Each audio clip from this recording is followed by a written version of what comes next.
Atlanta Magic Night. We've been in business since 2014. My name is Mark Johnson. I'm co-producer of Atlanta Magic Night. We've got a great show for you tonight, and I hope you enjoy it. Our first performer is Joe Turner, who's also co-producer of Atlanta Magic Night. Now I want to tell you about Joe. He's got something coming up called Fringe Enigmas. That alone should make you want to turn out. But it's the neighborhood church. It's part of the Atlanta Fringe Festival. He's got 3 performances, and there's a card on the table that will give you all the details.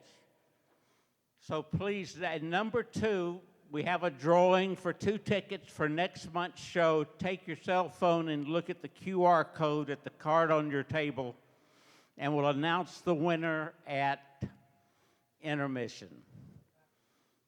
Joe is 3 times Atlanta's Magician of the Year. He has traveled around the world. He's the past president of the International Brotherhood of Magicians, and he's my best friend. Let's give a warm welcome to Joe M. Turner. Thank you, Mark. All right, good evening. It is great to see you all here tonight. My name is Joe Turner. My job for the next, 35, 40 minutes is to share with you a number of the amazing skills and techniques and things that kept me from dating in high school. So this is going to be kind of a tragic flashback for me, but maybe sort of an adventure for all of you. So we'll see how it goes. When I was a kid, I wanted to learn how to do magic, and I got a book. Actually, I got a couple of books, but one of the first real books I got described to me that in order to do quality magic, I had to develop digital dexterity. And I've been working on that my whole life. Piano, I was playing the piano earlier. It's transferable skill. And this book said you should go get a coin from your dad's change or your mom's purse or whatever it is. Go get a quarter. Now, this isn't a quarter. For those of you already judging me, Keith, I'm not calling names, but your initials are Keith. And this is a silver dollar, which is larger than a quarter and harder to work with, but I'm larger than I was when I was 5. So proportionately, it's about the same. And the book said you should put it on the back of your hand and just try to open and close your fist without dropping the coin. And so I worked on that, and then the book said you're getting balance when you do that. And then you put it on the first finger, and then try to lift up just the second finger, grab the edge, flip it vertical, and let it flop over on that knuckle. And then do it with the next finger and the next finger. And the book said if you did this, a little bit every day, 5 or 10 minutes, then over time, it would get smoother and faster and faster and smoother. And the book said that if you did this long enough, people would clap.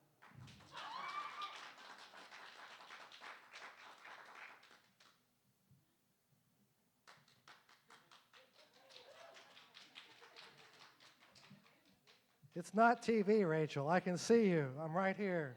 If you're not clapping. Now, I'm going to keep doing. I got like 33 minutes to go. So we're now the book. My friends were like you. My friends didn't care about the book. They were like, "Well, that's good, but it's not really magic, is it?" I mean, it's not really magic. It's dexterity, but magic is when things disappear from one place and they appear somewhere else. Oh, so like that. That was thank you, sir. Magic aficionado over there. Thank you, sir. My friends were like the rest of you. They were like, it's semi-magical. But clearly, you're using sleight of hand. You're concealing that coin somehow, like behind your hand or in your fingers somehow, just so we can't see it for a second. But it's not really magic. If only you had some kind of barrier, like a barrier made of steel or titanium or silk, so that when the coin went into your hand, we would know it was not going through your fingers. It couldn't be going up your sleeve. So we would know if the coin disappeared at that point, it was truly Magic. Thank you very much. Oh, look at that. Did you see? Did we appear from my shoe? I will tell you, I didn't really do a lot of magic. Magic didn't get me anywhere with like dating in high school. But when I got to college, if I could make a drink appear out of thin air, yeah, you get invited to parties if you can do that. That I learned. Not Pellegrino. You had to do other stuff. But that's okay. So I'm looking at Bessie when that happened, when that popped out. She's like, "Oh, now he's good." So thank you for that. That's good. So, and for you gentlemen in the audience who are wondering, that's how you fold it. Now you know. So, I went on to study a little bit more magic, and I was fascinated not just by the tricks themselves, but by the people who did them. And whenever a magician would come to town, I grew up in a little town outside Jackson, Mississippi, a little town called Brandon. And whenever a magician would come by, I would want to learn the tricks that person did. And I remember this one time. I was at a show. I think it was at a church lock-in. Do you guys remember that back when you were kids? You go to like on a Friday night or something, and well, anyway, and this magician came, and I remember he did cups and balls, and he also did a trick, and I distinctly remember it used 1, 2, 3, 4, 5, 6 playing cards. And I think it was 6. If I'm not mistaken, I believe it was 6 cards. It was 1, 2, 3, 4, 5, 6 playing cards. And at that thank you. At the moment that he counted the 6, he threw away 1, 2, 3, and he still had 1, 2, 3, 4, 5, 6 playing cards. And so I went, thank you for that. That sort of tepid moment of awkward applause. That was great. No, I'm not taking it personally. We're all just trying to get through life together. We're gonna get there. It's gonna be fine. I went to a magic shop and asked if he knew the trick with the 6 cards and you threw away 3 and you still had 6 cards. And he said, absolutely not. We do have a trick where you have 1, 2, 3 cards and you throw away 1, 2, 3, 4, 5, 6 cards, and you snap your fingers and you've still got 1, 2, 3 cards. But a trick where, thank you. Oh, wait, you're Mark. Oh, thank you. But a trick where you've got 1, 2, 3, 4, 5, 6 cards, and you throw away 1, 2, 3, and you still have 1, 2, 3, 4, 5, 6 cards. Can't be done. So nobody does that trick anyway. All right. Well, as I said, I didn't just like the tricks themselves, which I got to clean this up before our next act because this is a hazard, as you will certainly understand when you see what he does. But I was enamored not just by the tricks and not just by the people. Well, this is going to be awkward.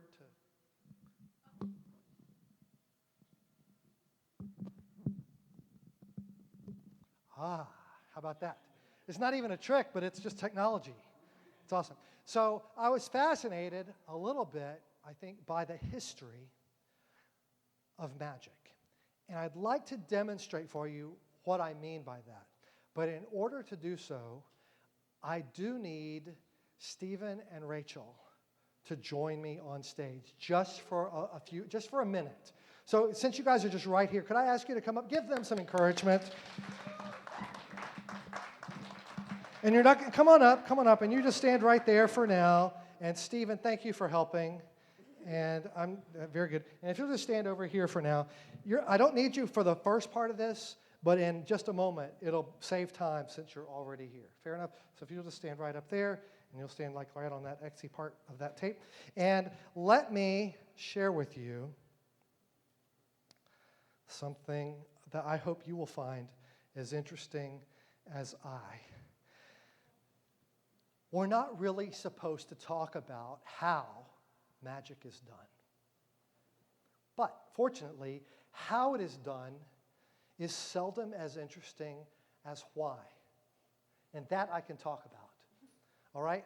So for now, I'd like you to imagine that it's 100 years ago. It's the fading breaths of vaudeville and Chautauqua. And in that era, there's a magician whose name is Silent Mora. That's his real name, or his stage name, Silent Mora. And he's developing an illusion that uses 3 little balls. It's based on something invented by Asian fishermen who used pearls or marbles. But Mora does it with 3 little balls that he carries around in like a velvet hat or a bag. I'm just going to use this glass for now. And the way Mora did it was this. One at a time, the 3 balls would sink into his left hand. 1, 2, 3 balls would sink into his left hand. And then, by magic,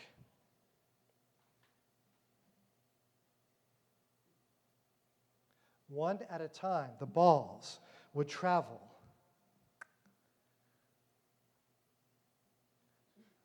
to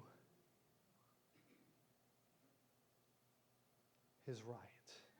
Amazing. Thank you all very much. Enter a Canadian magical genius. His name was Dai Vernon. And Vernon, I should tell you, was voted one of the 20th century's most amazing magicians. And if I could ask you guys to step forward for a moment. He was voted the most, if you'll hold the cloth by 2 corners and then hold the other part so you make like a flat table and scoot back just a little bit so everybody can see. Very good. I'm going to hold it tight, so I'm going to drop these in. Vernon realized, and others, that if you used the cloth in front like this, then your hand never went into a little bag. It was always in view. And so one at a time, the 3 balls would sink into Vernon's left hand. And then, by magic, one would travel, and the second would travel, and there he stopped. Because Vernon also realized that at this point, many people wondered if the 3rd ball was even in play. I assure you that it is, but since we're here, maybe we should play a little guessing game, all right? Out there in the audience, which hand do you suppose it's in? Now, I said I'd make it easy, so I'll make it real easy.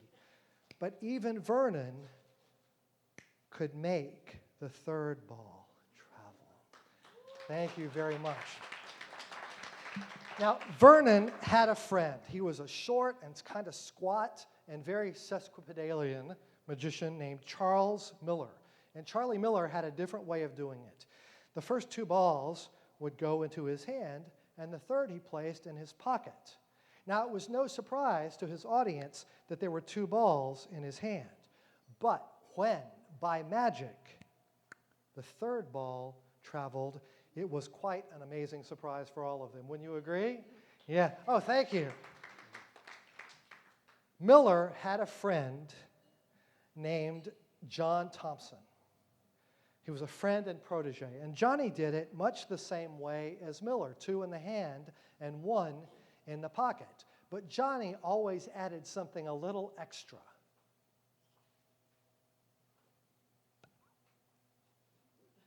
And then, by magic, all 3 balls returned. Thank you. In 2002, I met Johnny Thompson, and he personally taught me this magic. Joey, he said, you put the 2 balls in the hand, and the 3rd ball goes in your pocket. But then, that's when you have to do something a little extra. Think of something special. And that is the why. Remember? My something special is the fact that I love to have the opportunity to tell all of you about great performers like Mora and Vernon and Miller and Thompson, who, though they may be gone, have certainly left some beautiful magic behind.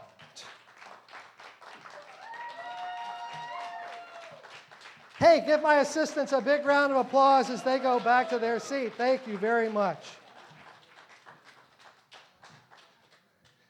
What you've seen so far is what we in the business, I guess, would classify as a certain kind of magic called conjuring. It's sleight of hand, it's visual, it's manipulation, and it's the ability to do things when you're not looking and things like that. There's another kind of illusion art. It's a separate category. It's a different kind of experience. Instead of this idea of things appearing and disappearing, it's more of a psychological adventure. So this is what we call mentalism, and it's the idea of, well, what if we really could read someone's mind? Now, I don't believe in mind reading for real. I want you to know that right up front. I struggle to believe in that, but I do believe in strong theater. So I'd like to try to create the experience of mind reading for you, but in order to do it, I have to warm up. I have to get there. So I'm going to have to warm my brain up. So I want you to warm your brains up too. Everyone in the room, please think of a 2-digit number, just a random 2-digit number. I'm going to ask some of you to name your number out loud. And it can be any 2-digit number. However, if someone names a number that's close to yours, like within 5 or so, let's stretch it out so we kind of cover the range. Because I don't want to have them all in the 20s or all, you know what I mean? So let's go to, we have people that came in. What about lady in under the spotlight? What's your name? No, in the back spotlight. Katie, what's your 2-digit number? 18. Is there a reason that you said 18?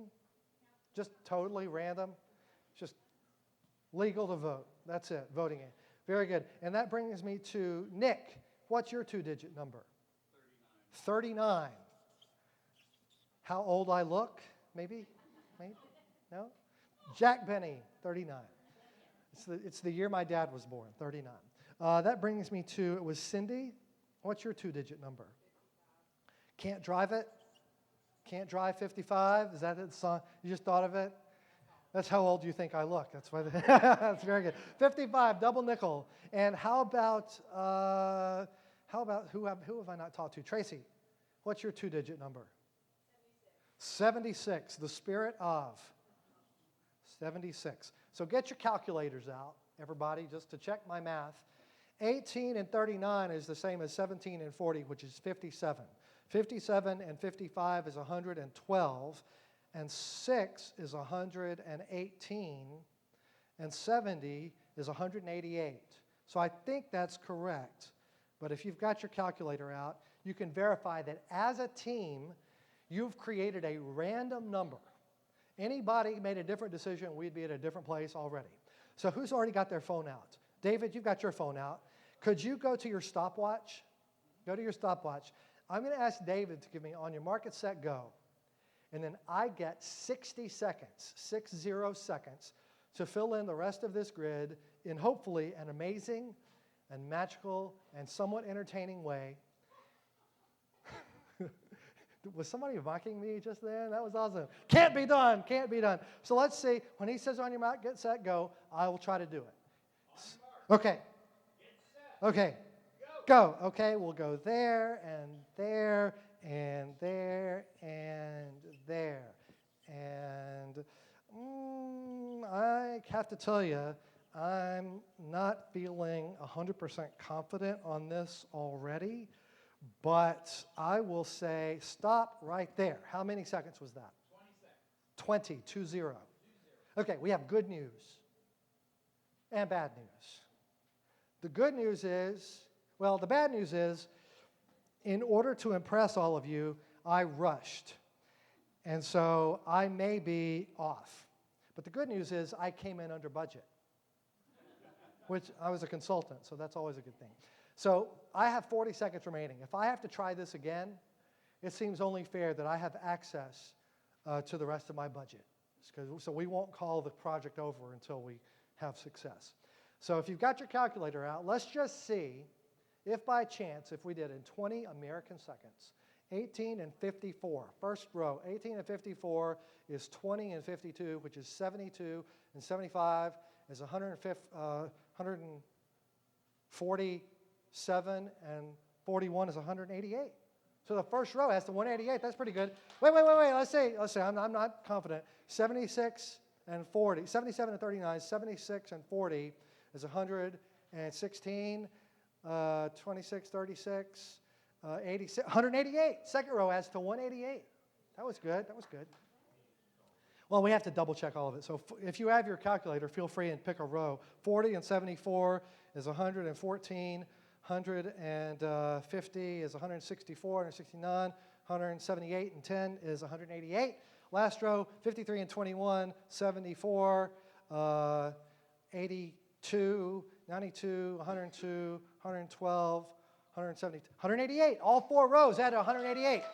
In 20 seconds? Are you kidding me? You're sitting over there like everybody does this every day. This is the real thing. Okay. Fine.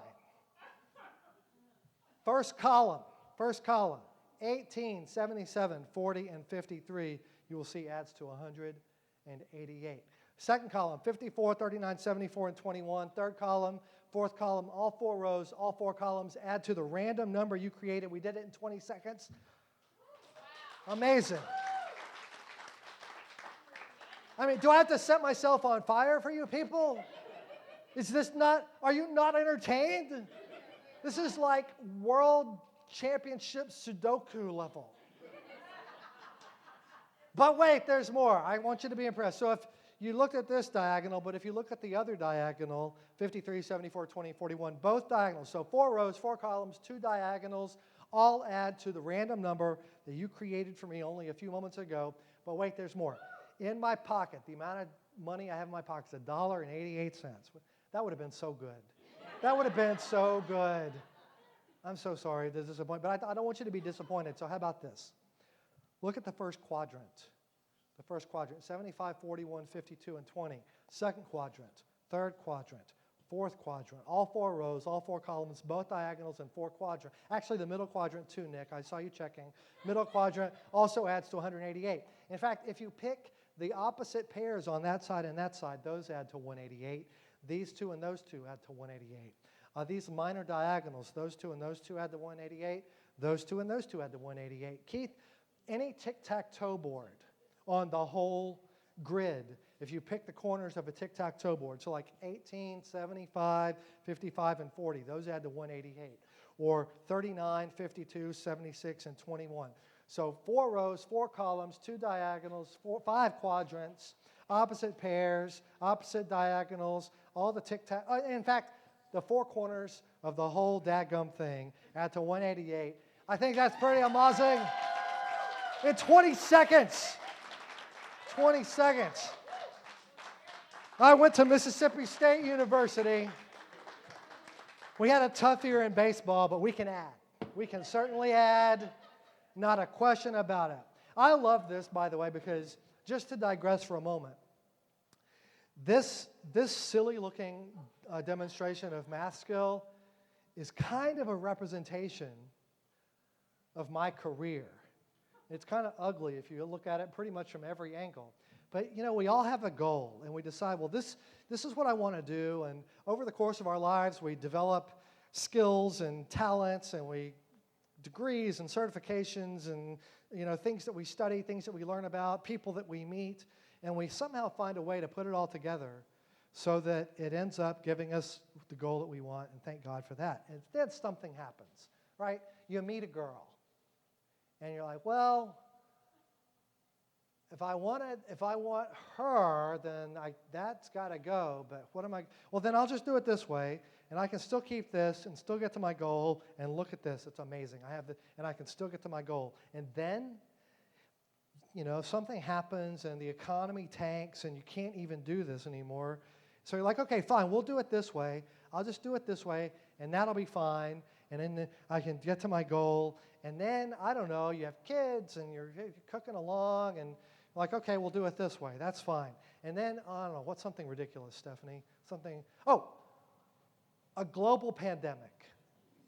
Just something that could never possibly happen says, and you can't do it this way anymore, so now you're just going to have to do it this way. And then Congress passes a law that you can't do this quadrant. So anyway, what I'm telling you is this.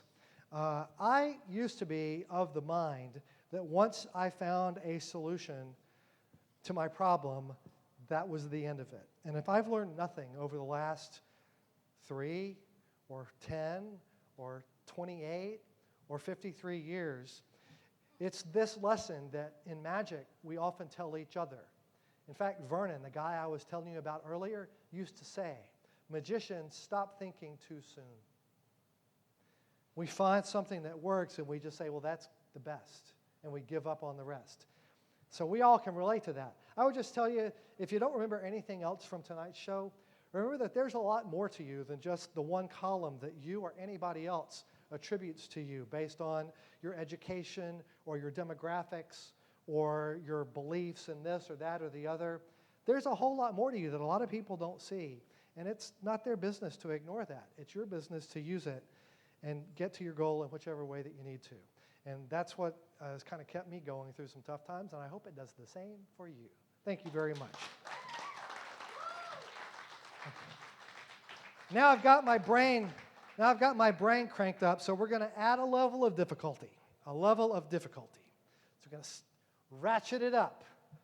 About 14 years ago now, I was invited to speak to a conference of the IHG. In those days, it was IHG, Intercontinental Hotel Group. They were having a big conference up in Toronto. They said, we'd love for you to come be part of it, but we're having it because we won some awards, J.D. Power and Associate Awards, for customer loyalty program. If any of you are in the Priority Club for Holiday Inn, that's it. And so they said, so because we're that, we're going to theme the whole conference on the Oscars, the Academy Awards, so statues and spotlights and red carpets and all that. Can you do something related to movies in your show? And I was like, absolutely. For just a small extra fee, I'll be happy to customize something for you. And then they said, well, in addition to that, it's in the month of October, so we're going to could you do something scary? So I said, like scary movies. They were like, that's what we want, scary movies. So I went to Barnes & Noble, because in those days you would go physically to the actual bookstore, and I went and looked for books that had been made into scary movies. First one I found, Dracula, the original granddaddy of all the vampire novels.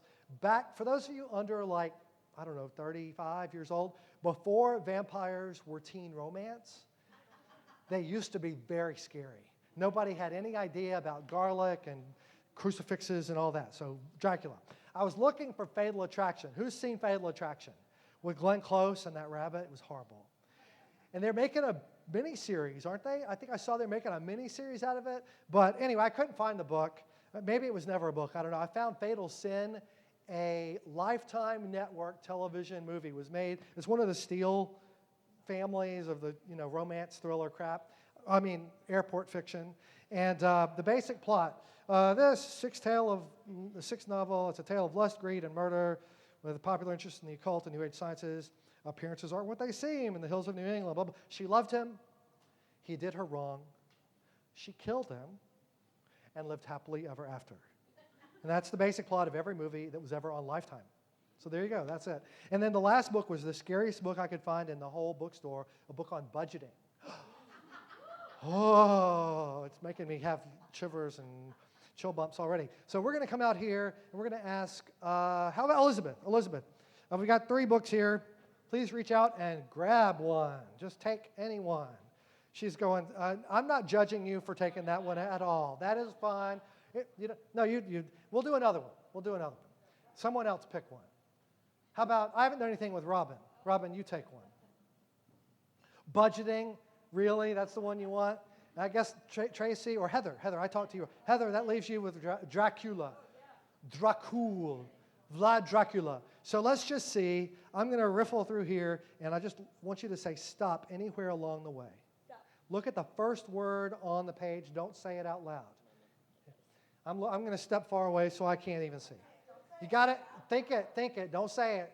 Just in your head. No, just here. Say stop anyway. Can you do this? Did she say it out loud? Don't. Okay. No talking. Say stop anywhere. Look at the first word on the page. Don't say it. Got it? Got it? Okay, very good. She's thinking of a random word. And my job, my task, my mission, if I choose to accept it, is to try to get an idea of the word that you're thinking of. Now, just out of curiosity, do you remember the first word? You remember both. So what was the first word? Pleased. So you were happy about something. But this word isn't, the word you're thinking of now doesn't relate to like an emotional state, really, but it could be a description of a person. You could describe that a person, does it relate to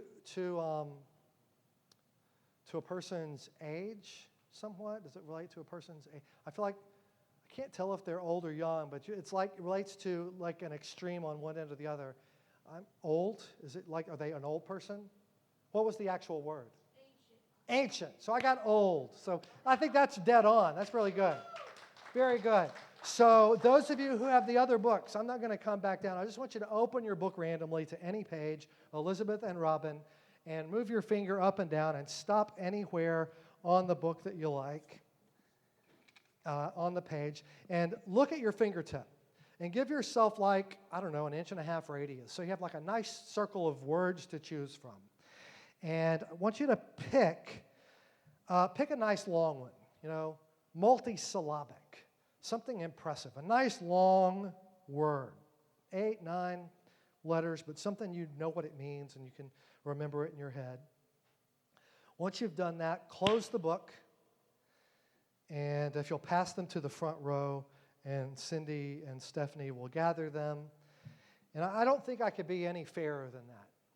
Really, they've just chosen random words from unrelated, but I mean, it might be something about romance, it might be something about finance or corporate la-di-da, but we'll just see. So I'm going to see if I can get one of these. I'm not positive, but like I said, I don't really believe in mind reading. This is just theater. I'm going to try to create the theatrical. So this is Robin. That's Robin's word. And this is Elizabeth's word. So in your mind, think of the word. Imagine you see it on a white screen in all capital letters. Letter by letter, you're filling it in across the screen. And in your mind's eye, you see it. Don't say it out loud, but think of those letters forward, then work your way back until that first one. The first one is the one you're focusing on. Thank you. I'll go with that. And honestly, Elizabeth, I'm not as positive about yours. I feel better about Robin's than I do about yours. We'll see. Robin, what was your first letter? Say it. The first letter. A? That is, what was your first letter? Of the first word, the first letter of the word. Okay, I was way off because I had an N for her word, for her first.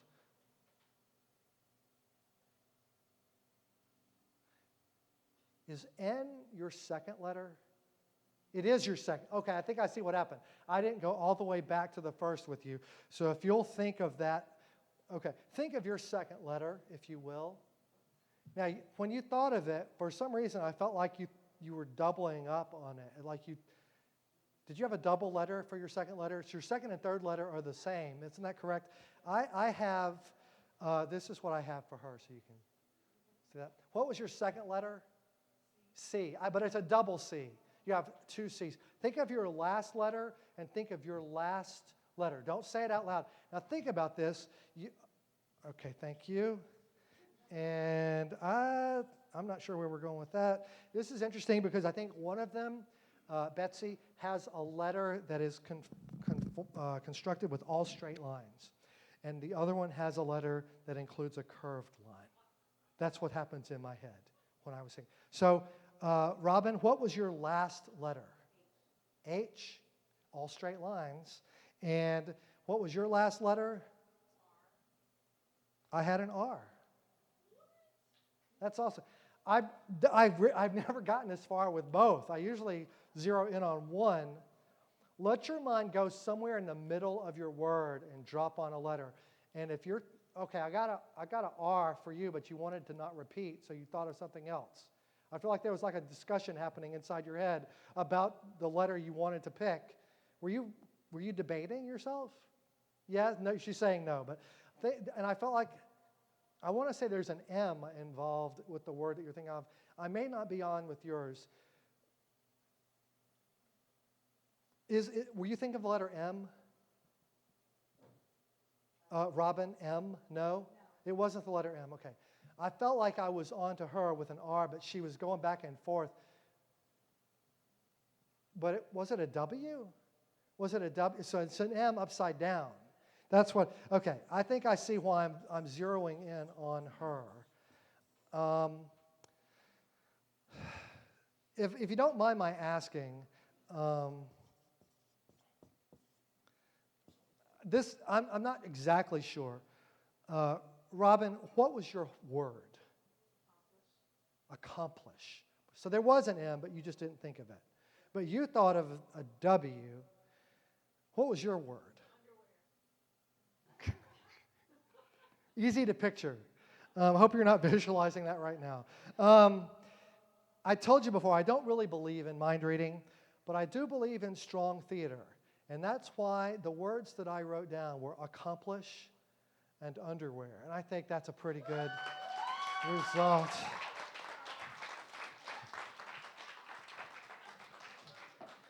Now, here's the thing. And we're going to be wrapping up momentarily, but at this point in the show, a lot of people are thinking to themselves, well, I mean, he's not bad looking, but we've already established that he's kind of a super nerd. He can remember people's names, and he can do, so maybe he somehow just memorized 3 entire books for some reason. That's a lot of Friday nights at home alone right there. So let's go someplace where I couldn't possibly even know who you. Everyone in the room, think of a city somewhere in the world that you would like to visit on an all-expenses-paid 2-week vacation. You could go don't say it out loud. Think of it in your mind. And I'll ask, I asked Cindy for a number, so I'm going to ask Stephanie to just write down, print your city on there. And I'll ask Kim to print a city, if you will. And then I didn't meet you over here. What's your name? Shay. If you'll print a city on there. So I've got 3 people who are thinking of random cities. Could be in the United States, could be international, anywhere in the world. They're thinking of a city. They're just going to print it on the card. Once you've done, fold the card once this way and once that way. So you're going to fold it into quarters with the name of the city on the inside. Because if you put it on the outside, maybe I'll see it, right, before we need to. So we don't need to do that. So fold it with the city on the inside. Once you've folded it, hold it in the air. I'm going to come by and let you drop the city in my pocket, and I'll take the pen. Thank you. Very good. And we'll come over to Kim. If you'll drop the city in my pocket, and I'll take the pen. Or as they say, auf Deutsch, der Kugelschreiber. Isn't that nice? And I'll take the pen, and you drop the city in the pocket. Thank you very much. I just mentioned that because it's Sunday, and as soon as I'm done with my act, I'm going up there and work on my Duolingo because it expires tonight, and I got to get caught up. Everybody's laughing because it's true. We're all doing. So, Stephen, you don't have to come up on stage. I just need you to help me with one last thing. Hold up one finger of your choice high in the air. Thank you for that, Troy. I very much appreciate it. I want you to drop that finger to the bottom of my pocket, all the way down, and stir. And now, even if I had been paying attention to, you can stop now. You could, if I had been paying attention to who's, like if she put her card toward the front and she put her card in the back, maybe I would know whose was whose by the position. But now they're in a different position. So here's the idea. I'm going to try to identify which city belongs to which person using lie detection. So I'm going to, where are my city people? Here, here, and there. I'm going to ask you all the name of this city. and you are all going to say no. I'll say, was this your city? And you will all say no. No matter how I say it, no matter how I phrase it, you will respond no. Do you understand the rules? Thank you very much for playing. That was a trick question. So the first city is Santorini. Santorini. So we are going to be going to Greece in this adventure, and I'm going to ask these three people if they chose Santorini, and they will all say no. And I will see if I can detect who the liar is. So down front it was, Steph, did you choose Santorini? And Kim, did you choose Santorini? Shay, did you choose Santorini?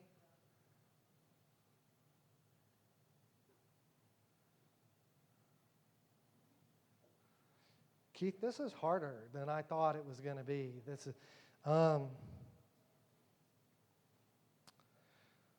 Stephanie, did you choose Santorini? Kim, Santorini? Shay, Santorini? Shay, Santorini? Shay, did you choose Santorini? Shay, are you absolutely positive that you did not choose Santorini? You know how I can tell you're telling the truth? Because Stephanie is the liar. She chose Santorini. Raise your hand if you chose Santorini. This is now out of the rules.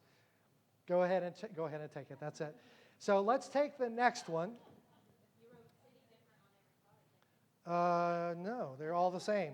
That I was showing them before. And let's see who we've got. We've got two left. I'll tell you what. I won't even look at this. If you'll open it up. So I can't see how anything is written on there. And you'll just tell me the city. And don't say it yet, but he's going to tell me the city. Those of you who are mathematically inclined have noticed that my odds have improved. It's now 50-50. So but I still have to get it right because it's show business, right? So he's going to say the city. I'm going to ask them both if they chose the city, and we'll see if I can tell who's lying because they're both going to say no. So, Stephen, what's the city? Los Angeles. So I'm going to ask them both if they chose Los Angeles, and they're both going to say no. So, Kim, did you choose Los Angeles? And Shay, did you choose Los Angeles? And Kim, did you choose Los Angeles? And Shay, did you choose? You're giving it away. I'm sorry. Go give it to Shay. She chose Los Angeles. You can hand that to her. She did great. Come on up and get it if that's your city. It is your city. Very good. So that means there's one more. Obviously, I know this one belongs to Kim. So, Kim, if I could ask you to come up, give her a round of applause. Well, I don't even know what that was about. But come on up, and please watch your step as you come up onto the stage. Welcome to show business, Kim. There you go. Now, so you folded it up. You put it in my pocket. I'm going to let you take it out and hold it in your clenched fist. So I don't see any part of it. I just want you to hold it above your head. So obviously I know it's yours, but you're going to think of this city. You're just going to picture it in your mind, and I'm going to try to get a sense of the city itself, the city that she is thinking of. And now we had one that was domestic and we had one that was international. And so the first thing I can tell is this is sort of a hybrid. This is a hybrid. This is an international city, but not terribly far. This is not one of like the most distant. This is not going to Perth. We're not going to Perth or Sydney or Auckland or anything way down there. This is something that is international, but it's relatively far from here as the continent of North America goes. It is a Canadian city, and it is toward the west. And if you are thinking of the city that I say, please put your hand down if you're thinking of Vancouver. Very good. Very well done. Watch your step as you go back, and I wish all of you good luck in winning a free trip to the city of your choice. All right. Well, I think we have time for one more experiment, and this will be my closer for the evening. In order to do it, I need to borrow something from someone in the audience, and that would be a finger ring. So if you've got a wedding ring, an engagement ring, a divorce ring, a promise ring, a virtue... No. I got someone up here. Who's got a ring? Who's got a ring? Someone up front? Shay, oh, you want to play again? Shay, thank you very much. Let's take a look at this real quick. Ooh, this is nice. Ooh, it's nicer because once I got in the light, it started shining and shimmering. This is a beautiful ring. Look at that. Look at that. I just want to point out, I got a room full of people who saw you give this to me before I said what I was going to do with it. So I want you to take one last look for now. For now, Kim, relax. I said for now. So I'm going to come back over here so I can see in the light. Ooh, that is. I don't even know. So the first question. Was there a stone in the ring? I think you're correct. I'm just kidding, by the way. I've got it on my finger. I'm not going to drop it. But that's kind of a trick question because there's many. There's multiple stones. Can I ask you, how many are there? You're not sure. Well, then, when you get it back, there will be an extra. Just because I feel I'm in a generous mood. This is a very thick ring. Is the setting gold, silver, white gold? I can't really tell because I can't really see. White gold, platinum, titanium. Could be multiple metals. Which is it? I don't even know what that is. I mean, after pewter, I'm done. Let's see. Is it? Are there any engravings on the inside? No? I'm not even sure I can do it with this. This is heavy. Can I ask you how heavy this? Do you know? What's the size of this ring? It feels about like a quarter in my hand. It feels a little heavier than a quarter. Do you have a smaller one? Do you have a smaller ring? Could I try? Let me see this. I promise to be careful. I'm fully insured. What is your name? I'm going to get there. What is your name? It's Alicia. Alicia. Is it SHA or CIA? CIA. May I borrow your ring? CIA. May I borrow your ring, Miss CIA? Do you work for the CIA? All right. Very good. So this is now you've had this ring a while. I can tell because like my wedding ring, it's kind of absorbed the shape of my finger. And you can see that has absorbed the shape of her finger. Yeah. So there is a stone in this ring. It is a pretty stone. What kind of stone is it? Topaz, but it's not a yellow topaz. It's a blue topaz. Is your birth month November? December? Mine is November, and so I have like a yellow topaz. Are there any engravings on the inside? What does it say? No? Not even the carats, is it? Is it silver or white gold? Or it's silver, okay. Well, that's good. It's not as soft as white gold, but I'll do the best I can. So, Keith, stand where you are. Come a little closer to me. Hold one hand out flat like a table and the other hand flat on top of my hand, and you're going to start squeezing. We're going to do a stress test and see what can take more stress, the ring or Alicia. So go ahead and start squeezing, and if you'll move your top hand and my hand, ring completely vanishes. Give them all a big round of applause. The ring is gone completely, and that concludes. No, it actually vanishes and reappears back on your finger. No, but that would also have been very good. But it ricocheted. It vanished, and it ricocheted, and it bounced into a place that's been in view through the whole show. So if you'll hand your phone to Shay so she can continue recording, I want you to come up here, Alicia. Please welcome her to the stage. As you come up, show your hands empty, your sleeves up. You've already got your sleeves up. Thank you very much. On that mic stand over there, you will see below the cord, there's a black pouch taped to the side. Please take the pouch off the stand, hold it up to your ear, and gently shake. Can you hear something rattling? Can y'all hear that? I don't know if you can hear what is rattling, but it's not just what's rattling, it is what is hanging inside on a chain.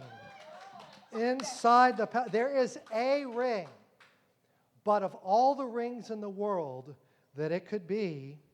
It is a silver band with a beautiful blue topaz, and it seems to have even absorbed a unique shape. Is that the ring that you would like to take back into your possession right now, Alicia? Very good. Then I'm going to give this from me to you as a token of our time together. So please give Alicia a big round of applause. Watch your step going down. Just a little reminder, sometimes things of great value will be found in the places you least expect. So keep looking, keep your eyes open. My name is Joe Turner. Thanks for coming out to the show tonight. Thank you all very much. Let's give a big hand for Joe Turner.